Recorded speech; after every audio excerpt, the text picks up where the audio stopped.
అభివృద్ధి సంక్షేమం రెండు సీఎం జగన్మోహన్ రెడ్డి గారికి రెండు కళ్ల లాంటివని, ఏది ఆగడానికి లేదని, అభివృద్ధి సంక్షేమం పరుగులు పెట్టిస్తున్నారని, అదేవిధంగా గత ప్రభుత్వాల పాలనలో అభివృద్ధి సంక్షేమం కుంటుపడిందని, దానిని సీఎం జగన్మోహన్ రెడ్డి గాడిలో పెట్టడానికి అహర్నిశలు కష్టపడుతున్నారని ఆంధ్రప్రదేశ్ శాసనసభాపతి తమ్మినేని సీతారాం పేర్కొన్నారు. పొందూరు మండలం గ్రామాల్లో సీసీ రోడ్లు, కాలువలు, పలు అభివృద్ధి పనులకు ఆయన శంకుస్థాపన చేశారు.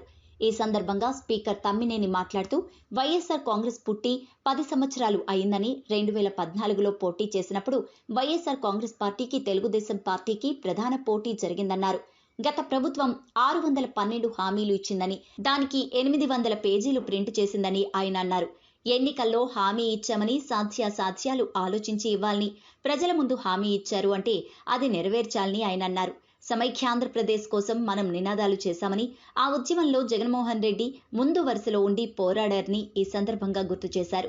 విభజన జరిగిన తర్వాత మనకు మిగిలింది ఉప్పుటేరు అని, అదే తప్పు మళ్లీ పునరావృతం కాకూడదని, పాలన వికేంద్రీకరణ చేస్తానంటే దానికి ప్రతిపక్షం అడ్డు తగులుతోందన్నారు. ప్రభుత్వం అంటే గ్రామంలోనే ఉండాలని, పాలన గ్రామంలోనే జరగాలన్నారు. గత ప్రభుత్వ పాలనలో మండల కేంద్రానికి వెళ్లి పనులు చేయించుకునే వారికి ఇప్పుడు గ్రామ సచివాలయంలోనే పనులు చేయించుకుంటున్నామని తెలిపారు. ఆంధ్రప్రదేశ్ యువజన విభాగ ప్రధాన కార్యదర్శి తమ్మినేని చిరంజీవి నాగ్ చేతుల మీదుగా టీడీపీ నుంచి 15 కుటుంబాలను కండువా వేసి పార్టీలోకి ఆహ్వానించారు. ఈ కార్యక్రమంలో రాష్ట్ర యువజన విభాగ ప్రధాన కార్యదర్శి తమ్మినేని చిరంజీవి నాగ్, వైఎస్ఆర్సీపీ నాయకులు, కార్యకర్తలు, అభిమానులు, అధికారులు పాల్గొన్నారు.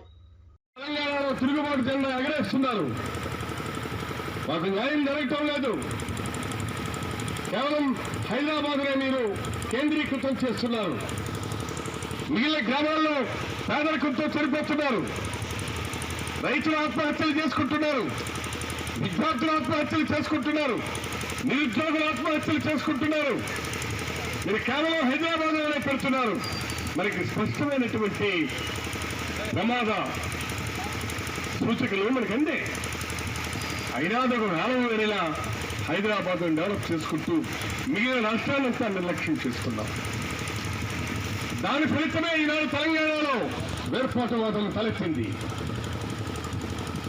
గతంలో అనేకలు ఈ వేర్పాటువాదాన్ని చెన్నారెడ్డి గారు కానీ, కొండా లక్ష్మణ బాపూజీ గారు కానీ వీళ్ళందరూ కూడా ఉద్యమం వహించారు. కానీ ఆ రోజు కేంద్రంలో బలమైన ప్రభుత్వం ఉంది కాబట్టి విశాలాంధ్రప్రదేశే మంచిదని చెప్పి నమ్మినటువంటి అప్పుడు ఉన్నటువంటి కేంద్రంలో ఉన్న తెలంగాణలో తిరుగుబాటు జెండా ఎగరేస్తున్నారు. మాకు న్యాయం జరగటం లేదు.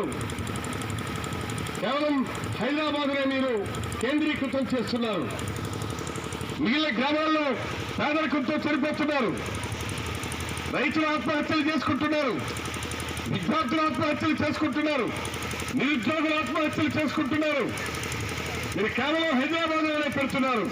మనకి స్పష్టమైనటువంటి ప్రమాద సూచికలు మనకంటే ఐరాదొక వేలం వేరేలా హైదరాబాద్ డెవలప్ చేసుకుంటూ మిగిలిన రాష్ట్రాలంతా నిర్లక్ష్యం చేసుకున్నాం. దాని ఫలితమే ఈనాడు తెలంగాణలో వేర్పాటువాదం తలెత్తింది. గతంలో అనేకలు ఈ వేర్పాటువాదాన్ని చెన్నారెడ్డి గారు కానీ, కొండా లక్ష్మణ బాపూజీ గారు కానీ వీళ్ళందరూ కూడా ఉద్యమం వహించారు. కానీ ఆ రోజు కేంద్రంలో బలమైన ప్రభుత్వం ఉంది కాబట్టి విశాలాంధ్రప్రదేశే మంచిదని చెప్పి నమ్మినటువంటి అప్పుడు ఉన్నటువంటి కేంద్రంలో ఉన్న జున్ను మొక్క లాంటి భాగాన్ని ఎత్తుకుపోయినారు. నువ్వు ఆపగలిసావా? ఎంతమంది ఎన్ని సమైక్యాంధ్రప్రదేశ్ కోసం నినాదాలు చేశాము. జగన్మోహన్ రెడ్డి గారు అయితే ఉద్యమానికి ముందు వరుసలో నిలబడి పోరాడారు.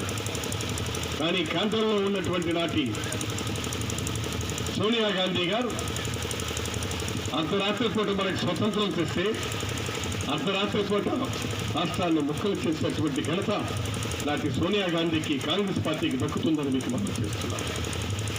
మరి బీజేపీ మొదటి నుంచి చెప్తుంది మా చిన్న రాష్ట్రాలే మా ధ్యేయమని చెప్పి, కాబట్టి ఖచ్చితంగా కూడా ఇస్తారు.